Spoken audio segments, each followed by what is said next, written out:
America is threatening. So one who threatens is called a terrorist. If you say I'll come and bomb you, I'll come and kill you, these are not conversation of a person who is a literate person or sophisticated person, a cultured person, a civilized person.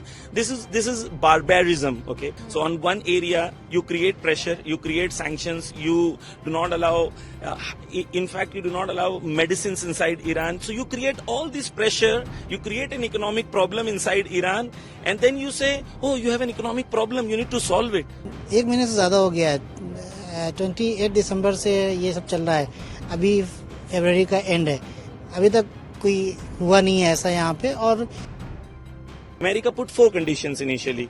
They said nuclear enrichment, ballistic missiles, proxies, and regime change. Iran said the last 3, forget it, we are not going to talk about it, only nuclear enrichment. So when we talk about threats, there is also a threat towards America. That Ayatollah Khamenei clearly stated that we have such weapons which can make sure that your Abraham Lincoln can sink into the sea. So there is something within Iran which is surprising, and the world must wait and watch. There's a significant Indian population in Qom who come for religious studies. There's an Indian advisory that has been issued for Indians to leave Iran. But listen into what Indians in Qom are saying about the situation, how they see Iran, how they see the conflict, and whether they're going to leave Iran anytime soon. John साहब, आप बताएं, ये जो यहाँ पर Indians हैं, जो ministry of external affairs और हमारी एम्बेसी, उन्होंने ट्रैवल एडवाइजरीज जारी किए हैं. कहा है कि Indians should leave as soon as possible at the earliest and not go to places that could put them in danger. लेकिन आपको क्या लगता है, यहाँ से भारत के लोग, इंडियंस, क्या वापस जा रहे हैं या नहीं? नहीं, ऐसा तो नहीं लग रहा है कि लोग यहाँ से वापस जा रहे हैं, क्योंकि आपने भी देखा, आप यहाँ पे हैं 2-3 दिन से, आप देख रहे हैं कि यहाँ माहौल कैसा है. जैसा मीडिया में दिखाया जा रहा है कि बहुत ज़्यादा हालात ख़राब हो गए हैं ईरान के और हमला होने वाला है. और तो देखिए, अब तक 1 महीने से ज़्यादा हो गया है. 28 दिसंबर से ये सब चल रहा है. अभी फरवरी का एंड है. अभी तक कोई हुआ नहीं है ऐसा यहाँ पे. और एडवाइजरी तो जारी की गई है, लेकिन एडवाइजरी भी नहीं पता कहाँ से उनको ये पता लगा कि मतलब इतने ज़्यादा हालात ख़राब हैं. एक महीना पहले भी एडवाइजरी आई थी, लेकिन ऐसा कुछ है नहीं यहाँ पे. और बहुत नॉर्मल है सब, जैसा कि रोज़ाना जैसे लोग रहते हैं वैसे. और अभी इंडियंस जो स्टूडेंट्स हैं वहाँ पे, उनके अंदर भी कोई ऐसी बात नहीं है, आराम से क्लासेस कर रहे हैं अपने.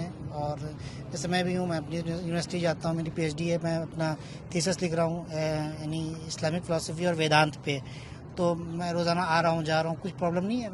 अच्छा, वकार साहब, आप बताएं, बहुत सारे स्टूडेंट्स हैं यहाँ पे, बहुत सारे इंडियंस हैं जो कौम में हैं, जो ईरान में हैं. आपको क्या ऐसे कॉल्स आते हैं पेरेंट्स का भारत से कि क्या बच्चों को वापस बुला लिया जाए, ऐसा कोई कंसर्न? नहीं, बिस्मिल्लाहिर्रहमानिर्रहीम, ऐसा अभी तक तो मुझे किसी से भी ये खबर नहीं हुई कि किसी के पेरेंट्स ने इंडिया से फ़ोन किया हो कि भाई तुम चले आओ. यहाँ अल्हम्दुलिल्लाह किसी को अंदर डर नहीं है, इसलिए कि इतने दिनों से पहले से सारी बातें हो रही हैं. लग रहा है कि आम सी नॉर्मल सी ज़िंदगी जैसे पूरी दुनिया में हम लोग इंडिया में गुजारते हैं, तो वैसे यहाँ पे भी सुकून से गुजार रहे हैं. कोई टेंशन की बात नहीं है, ना ही जो है वो कोई फैमिली डरी हुई है, नहीं कोई जो है वो कहीं से कोई ऐसी बात लग रही है कि जिससे कोई डर जाहिर हो. सुकून की ज़िंदगी है, रमज़ान का महीना है, सब अल्हम्दुलिल्लाह दुआएं पढ़ रहे हैं, नमाज पढ़ रहे हैं, अपने क्लासेस जा रहे हैं, सुकून से सारे काम जो है वो जिस तरीके से नॉर्मल उसी तरीके से. वो एक मीडिया में जो है, जब आते हैं हम लोग मीडिया पे, तो पता चलता है कि कुछ ऐसा होने वाला है, लेकिन ज़ाहिरी तौर से कोई ऐसी चीज़ नज़र नहीं आ रही है. अच्छा, ठीक है. ज़मीर साहब, if I could come to you, the situation on the ground is tense when it comes to the talks between US and Iran, and we've seen the threats time and again by the US president. You have covered the protests that were taking place in Qom, but there are two sides of the coin. The economic situation and inflation is a worry and concern. Yes. And is that the reason why we are looking at protests, or it has particularly to do with the reforms that many are seeking? Okay. There are many sides to this story. One of the side is the protest, another side is the talk. So you have asked 2 questions. I'll try and cover both of them. Regarding the negotiations between US and Iran has been on the front foot. Iran has made sure that none of the demands of Americans are accepted. First of all, it was in Turkey. Iran said no, it should be in Oman. Then it happened in Oman. Iran said, we are not going to speak to you directly. We do not feel you're worthy enough that we can speak to you directly, because you betrayed us in the past. So they said, we'll speak to you indirectly. America accepted that as well. America put 4 conditions initially. They said nuclear enrichment, ballistic missiles, proxies, and regime change. Iran said, for the last 3, forget it, we are not going to talk about it, only nuclear enrichment. Once again, America accepted it. So if you look at it, if you look at the negotiations perspective, Iran is on the front foot, not on the back foot. So this is one aspect. Another aspect is regarding the nuclear enrichment. Then America came and said, you need to completely stop nuclear enrichment, and then we'll take your 400 kilos enriched nuclear. Iran said nothing of this sort.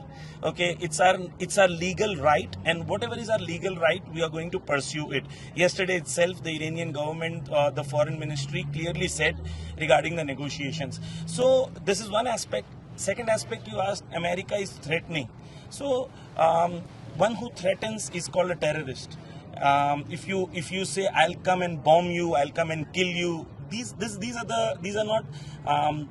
not conversation of a person who is a literate person or sophisticated person, a cultured person, a civilized person. This is barbarism. Okay, so one aspect is this. Another is Iran. What is Iran's response? Iran said, if you speak to us with respect, we'll speak to you with respect. If you speak to us with force, we'll speak to you with force. Thirdly, Iran is not scared. Many reasons why Iran is not scared. I mean, Steve Witkoff, who is the chief negotiator, he said Trump is frustrated because we brought so much military ammunitions, everything. Why is Iran not scared? So why is Iran not scared? Because Iran is built on an ideology of revolution. Iran is built on an ideology of Imam Hussein and Karbala, which teaches you can cut my head, but it's not possible that I'll bend or bow my head. Yes. So this is why Mahatma Gandhi said, I was inspired by Imam Hussein. So this is one aspect, the ideology within Iran to not to submit and to fight till the last moment, and whatever it takes for the price of truth and justice, Iran is ready to compromise, ready to give that sacrifice. But what about the economic situation? Okay, so I'll come to that part. So why Iran is not, I'll just cover one more point, and you can, the last part is about the Iran's missile system. Okay, in the last 12-day war in June, Iran proved many things to the world, which world was never aware of. The Iron Dome was shattered, the defense system was shattered, and I think 2 days ago, the Chief of Staff of United States said that our weapons have been depleted and we are not in a position to have a long-term war. This is the position. So when we talk about threats, there is also a threat towards America. That Ayatollah Khamenei clearly stated that we have such weapons which can make sure that your Abraham Lincoln can sink into the sea. So there is something within Iran which is surprising, and the world must wait and watch. This is very important regarding, that is why Iran is very confident. In all this conversation, they are threatening, but Iran's response is, okay, fine, come, let's have a war. And we are here to... So okay, about the economic situation. Okay. The second part is the economic problem. Look, the US head of Treasury, in his speech, they said that we ensured that there is dollar shortage inside Iran. First, Mossad said that our people are inside Iran with weapons. Mike Pompeo said that our CIA people are inside Iran. So the protest were of two types. One was the protest and other was foreign infiltrated terrorism inside Iran. The protests were real, genuine when it started. People had economic problems. So if your dollar, if $1 is 94,000 Tuman, and it's suddenly within 1 week it goes to 135,000 Tuman, which is definitely manipulated. And you know that America itself is right now having $40 trillion loan. So America itself economically is not very strong, and the dollar, why is it growing? Because of all these manipulations inside the world. So there was economic problem, a genuine economic problem, when the protest started. But after 2 days, this protest was taken over by hooligans and terrorists and rioters. Which is what the foreign minister also said in his interview to us, that there are two aspects that Iran accepts peaceful protests. लेकिन John साहब, peaceful protests में भी मसले तो हैं, मसाइल तो हैं, इश्यूज तो हैं. उन इश्यूज का हल तो इस सरकार को ढूंढना होगा, वो बाहर से नहीं आ सकता. जी प्रेसिडेंट पेजेश्कियान ने भी यही बात कही थी कि हमको हल तलाश करना है, देखना है कि कहाँ पे प्रॉब्लम्स हैं, प्रॉब्लम्स को, और ये बहुत बड़ी प्रॉब्लम है यहाँ पे जो क्राइसिस चल रहे हैं उसके. लेकिन जैसा कि भी आगा ज़मीर ने भी कहा है यहाँ पर कि ये फॉरेन फंडेड लोग थे जो आके यहाँ पे टेररिज्म कर रहे थे. और अगर आपने वो न्यूज़ कवर की हो यहाँ पर जिस दौरान यहाँ पे प्रोटेस्ट चल रहे थे, पहले जो बाज़ारी लोग थे, जो बिजनेसमैन हैं यहाँ के, वो आए और बहुत पीसफुल प्रोटेस्ट कर रहे हैं.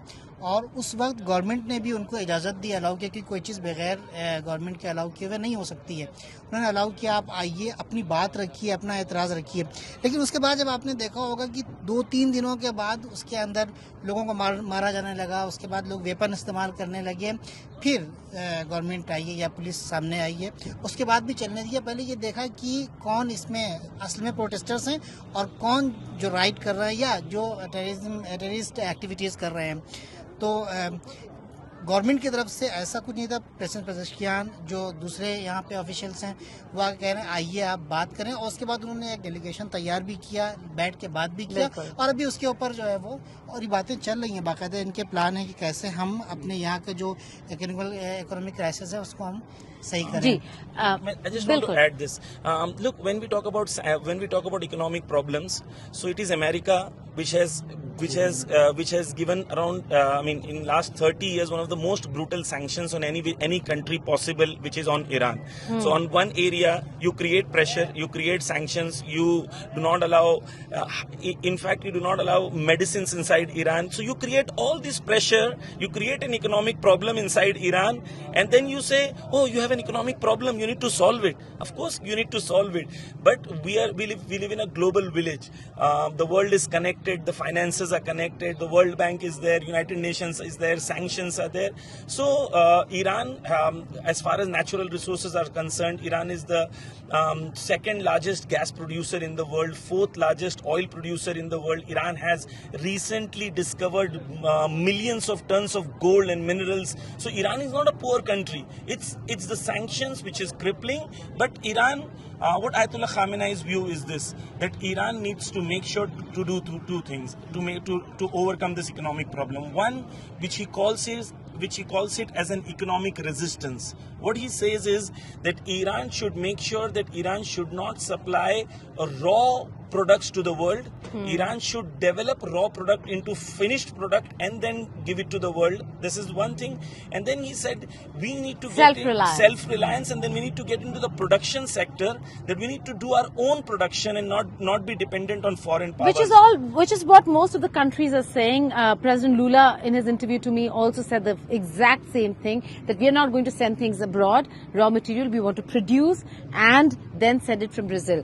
आखिरी सवाल वकार साहब, यहाँ पर जो इंडियंस हैं और जो एडवाइजरी आया भारतीय सरकार की तरफ से, वो इसलिए आया क्योंकि यूक्रेन में उन्होंने देखा था, उन्होंने कई बार सोचा कि माहौल ठीक है, लेकिन आखिरकार वॉर हो ही गया और उनको निकालना पड़ा लोगों को. तो ऐसी नौबत नहीं आनी चाहिए कि भारत सरकार को प्लेन्स भेजने पड़े और निकालना पड़े. कहीं ना कहीं ये रिस्पॉन्सिबिलिटी इंडियन कम्युनिटी की भी है, वो देखें कि अगर एडवाइजरी आ रही है तो वो निकले. जी, अगर ऐसा जब लगेगा तो जैसे कि पिछले बार भी बहुत से हमारे यहाँ के जो इंडियन थे वो सब गए थे, फैमिली के साथ भी गए थे, और अगर ऐसा लगेगा तो फिर हो सकता है कि हर एक अपना फैसला जो है खुद कर सकता है. हाँ, ये है कि पिछले बार भी जो है वो कोशिश की गई थी कि तकरीबन मुझे लगता है कि 20-25% ही जो है वो गए थे, मुझे इससे ज़्यादा नहीं लगता है कि गए होंगे, जो यहाँ पर तालिब इल्म रह रहे हैं, जो यहाँ के ऊपर स्टूडेंट रह रहे हैं. और यहाँ पर जो सबसे मेन चीज़ है वो देखने की है कि सिर्फ धमकी के ऊपर आने की ज़रूरत नहीं है. ये कर देंगे, ये कर देंगे, ये कर देंगे. कितने दिनों तक जो है वो एडवाइजर जारी करेंगे? कितने दिनों तक हम कोशिश करेंगे कि नहीं भाई लेके जाएं फिर वापस आए, फिर लेके जाएं फिर वापस आए? होना तो है, अगर जो होना होगा वो होगा. और ठीक है. A very resilient lot of Indians living here in Iran. Very clearly, they're going to wait it out. Most of them have not left. There's an advisory that has been issued, but most of the Indians are saying they're going to wait it out, see what's the situation on the ground, hoping that the two countries, Iran and the US, come to an agreement where Iran does not bow, but also does not compromise, and yet has its say and peace prevails. With video journalist Himanshu Sharma in Qom, Iran, Geeta Mohan for India Today Global.